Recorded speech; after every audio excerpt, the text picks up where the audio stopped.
오늘 시간 우리에게 주신 말씀 주보에 잘못 기재되어져 있습니다. 히브리서 1장이 아니고 히브리서 6장 말씀입니다. 신약 성경 357면입니다.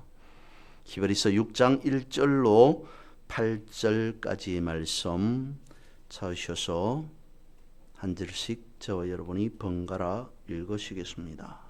사신 줄 알고 제가 먼저 한 절 읽습니다. 그러므로 우리가 그리스도의 도의 초벌을 버리고 죽은 행실을 회개함과 하나님께 대한 신앙과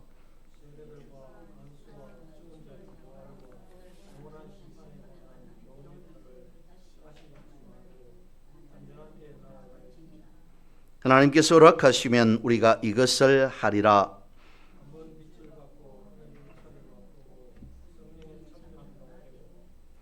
하나님의 선한 말씀과 내세의 능력을 맛보고도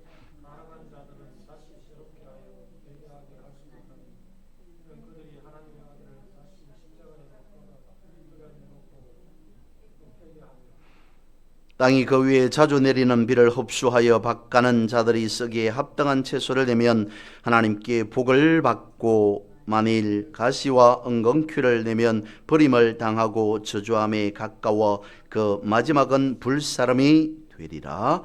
아멘.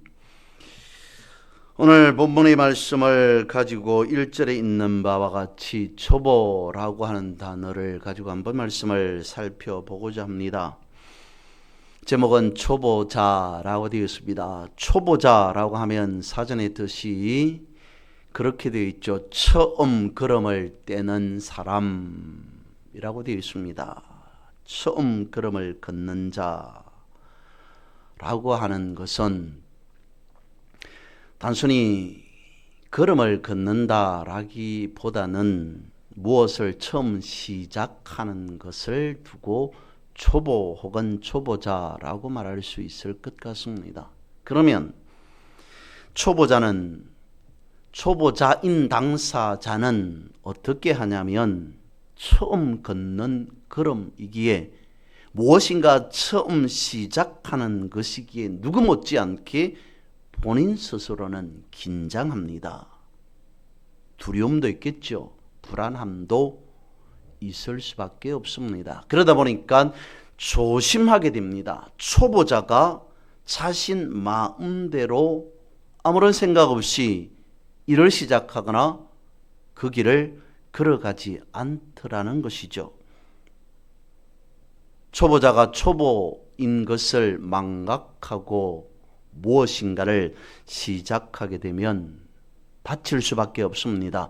넘어질 수밖에 없습니다. 그래서 초보자는 누구 못지않게 신경 써서 한 걸음 한 걸음을 조심스럽게 내딛게 되어진다는 것이죠.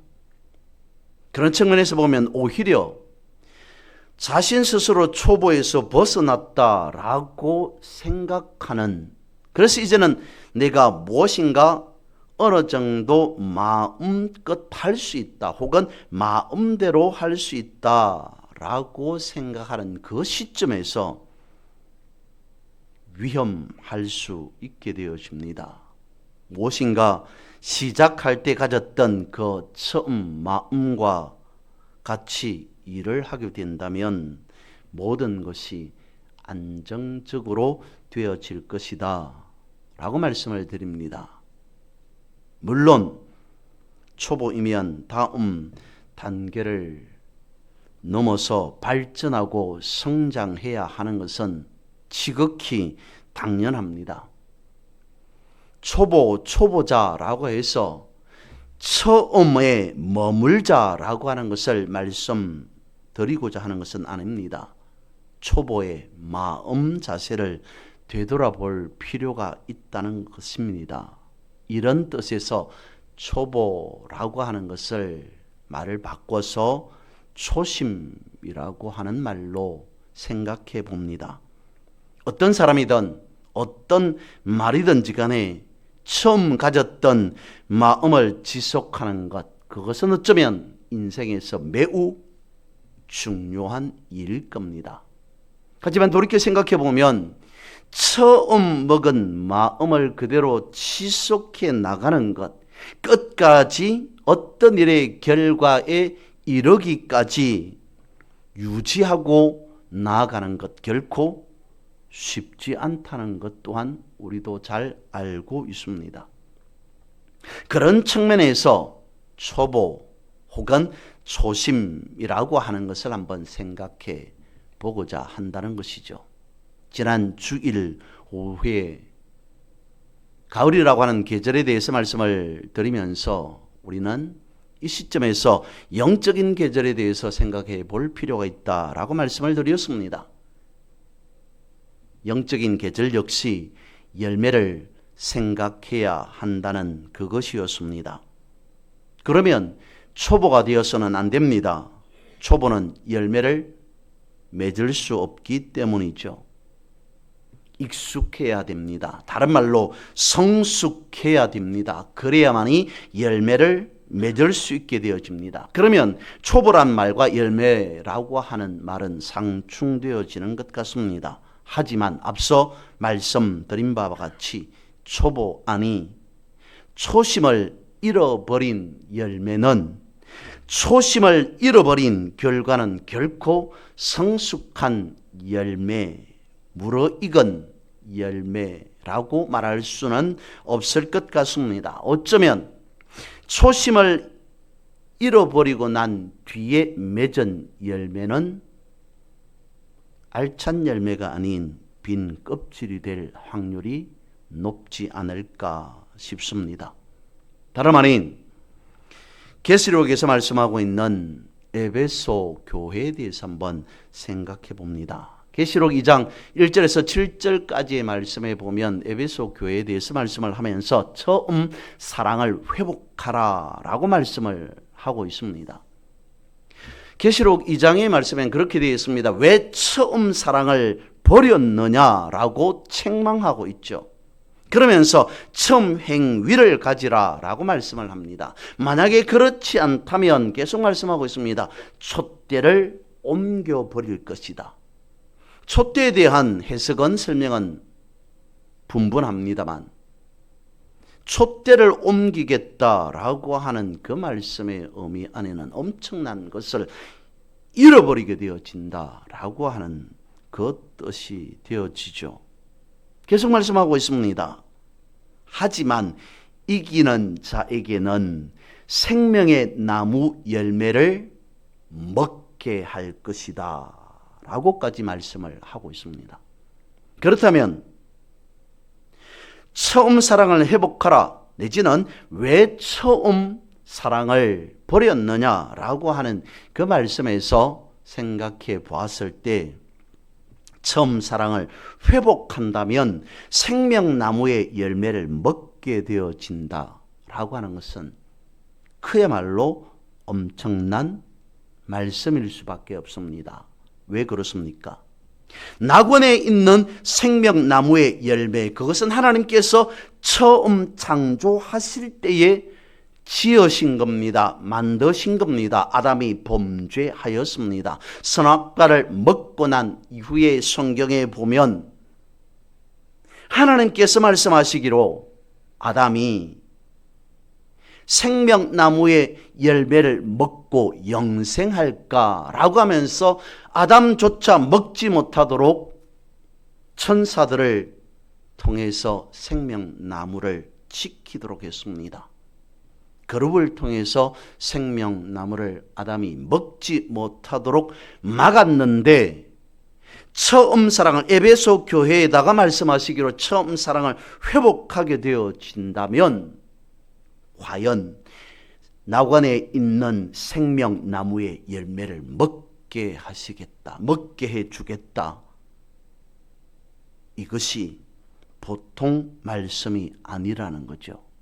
이 엄청난 말씀을 허락하신 연유는 어디에 있겠습니까? 분명 그래서 말씀하고 있습니다. 에베소라고 하는 그 의미가 가지고 있듯이, 그리고 에베소 교회가 실천해 온 바와 있듯이 인내하고 그리고 수고한 일에 대해서 왜 처음 일들을 사랑을 버렸느냐라고 말씀하고 있습니다만 그것보다는 에베소 교회가 가지고 있던 역사에 대해서 대략으로 생각해 보면 이렇습니다. 에베소 교회는 사도 바울이 목회를 한 곳이었습니다. 그런데 에베소 교회에서 사도 바울이 목회를 했을 때에 바울의 손수건이나 앞치마에 누군가가 손을 대기만 하더라도 치유가 되고 회복의 역사가 일어났던 곳이었습니다. 엄청난 기적들을 가지고 있는 곳이 에베소 교회였다는 것이죠. 그리고 난 뒤에 헬라의 능통하고 박학다식하다고 알려진 아볼로가 에베소에서 목회를 하게 되어집니다. 그리고 나서 사도 바울이 순교한 뒤에 사도 요한이 에베소에서 목회를 합니다. 사도 요한은 에베소라고 하는 지역에서 마지막까지의 생을 다하기까지 그곳에서 머물러 있었던 곳이었습니다. 사도 요한이 에베소 교회의 감독이 되어서 버가모, 스무나 등지를 다니면서 사역을 합니다. 그러다가 로마에 끌려가서 고문을 당하고 그것 때문에 밤모라고 하는 섬에 유배당하게 되어지죠. 그곳에서 계시록을 기록하게 되어집니다. 기독교인들을 엄청나게 핍박하였던 당시에 도미티안이라고 하는 황제가 살해되고 난 뒤에 사도 요한은 그곳에서 풀려나게 되어지죠. 그리고 다시 온 곳이 에베소 지역이었습니다. 그곳에서 어떤 책에서는 95세, 어떤 책에서는 98세까지 살았다라고 이야기를 합니다만 사도 요한은 에베소 거기에서 알려진 바대로 하면 예수님께서 부탁하셨던 육신의 어머니 마리아를 평생 모시면서 섬기면서 에베소에서 살았다라고 이야기를 합니다. 그리고 사도 요한의 뒤를 이어서 폴리캅이라고 하는 역시 감독이 에베소 교회에서 목회를 하게 되어집니다. 역시 폴리캅이 목회를 하고 있었던 당시에도 로마에 엄청난 박해가 있었습니다. 폴리캅을 붙잡으려고 로마 군사들이 찾고 있습니다. 그것을 안 어떤 폴리캅을 존경하였던 로마 관리가 폴리캅에게 언지를 줍니다. 속히 여기를 떠나라. 그래야만 당신은 살 수 있다라고 이야기를 해줍니다. 그 말을 들은 폴리캅이 로마 관리에게 말합니다. 내 평생 80여 년간 단 한 번도 예수께서 나를 외면하신 바가 없는데 어찌 나 한 사람 살겠다고 여기를 떠날 수 있겠느냐. 그렇지 않으리라 라고 이야기를 합니다. 그러면서 거기에서 복음을 전하다가 폴리캅 역시 순교를 당하게 되어집니다. 이런 역사를 가지고 있는 곳이 에베소 교회라는 것이죠. 그래서 계시록에서 말씀하고 있습니다. 왜 처음 사랑을 버렸느냐?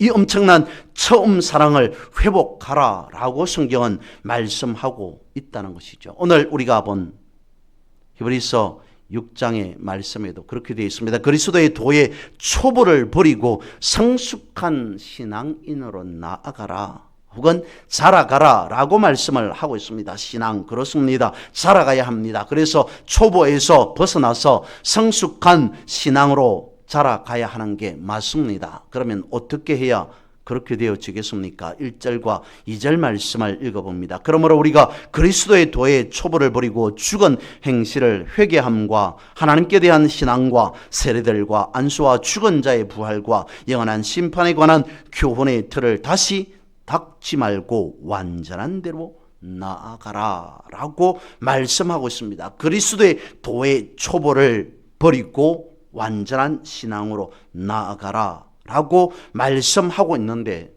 그러면 그리스도의 도의 초보를 버린다는 것은 당시의 상황에서 보면 어떤 것이었을까요? 예수님을 믿던 자들의 배교 행위를 말씀하고 있습니다. 어떤 배교인가 라고 하는 것을 본문에서 4절에서 6절에 이르기까지 설명하고 있는데, 이런 4절에서 6절에서 설명하고 있는 이런 특정한 무리를 가리킵니다. 어떤 사람들이었을까요? 빛을 받고 엄청난 은사를 경험하고 성령의 역사를 알고 말씀과 능력을 경험한 자들이었습니다. 이런 자들을 초보라고 볼 수 있겠습니다? 아닙니다.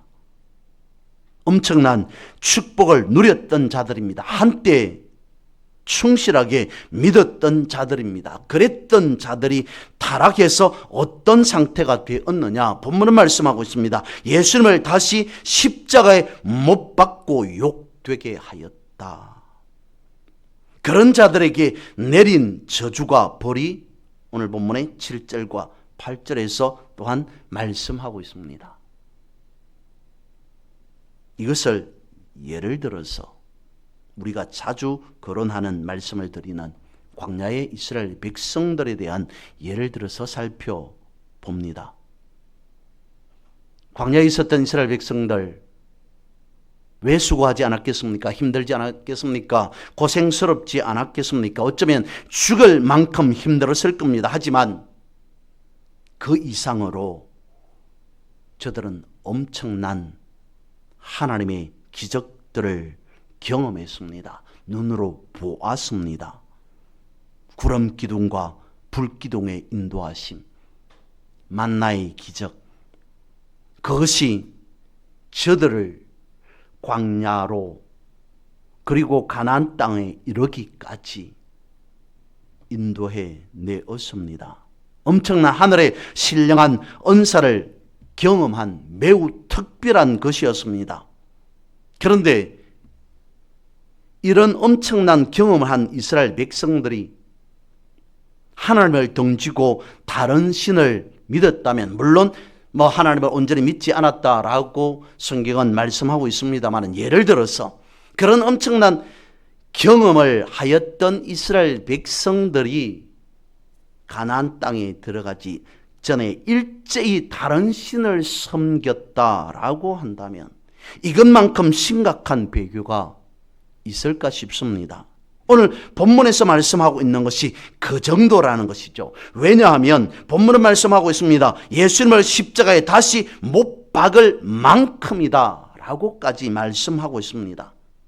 그래서 이런 자들은 다시 회개할 수 없기에 하나님의 용서의 한계를 말씀해 주고 있기까지 합니다. 6절 말씀에 이 정도로 타락한 자들은 뭐라고 말씀하냐면 다시 새롭게 하여 회개하게 할 수 없다. 당시의 신앙을 버리고 배교했던 자들은 예수님을 믿고 믿음이 무엇인지도 잘 모르던 그런 초신자들이 아니었습니다. 축복과 은혜를 누리고 살았던 자들입니다. 그런 자들이 배교하면서 쉽게 말하면 동네방네 떠들고 다닙니다. 예수 믿어도 아무 소용이 없더라. 예수보다 더 좋은 것이 있다. 예수를 믿었던 것이 허무맹랑한 것이라고 여기저기 소문을 내고 다녔다는 것이죠. 쉽게 말하면 그랬다는 것입니다. 이것은 오늘 성경에서 말씀하고 있는 그대로로 본다면 우리의 죄 때문에 십자가를 지신 예수님을 다시 우리가 십자가를 예수님이 질 수밖에 없는 그러한 죄를 지어서 예수님이 다시 십자가를 지는 그것을 반복하게 된다는 것. 그것을 말씀해 주고 있습니다. 누가 그렇다는 것입니까? 믿음 안에서 온갖 축복을 다 누리다가 또 다른 욕심에 이끌려서 예수님을 부인한 자들이 그렇다는 것이죠. 전해지는 이야기에 따르면 베드로는 로마에서 거꾸로 된 십자가에 매달려서 순교하였다라고 이야기를 합니다.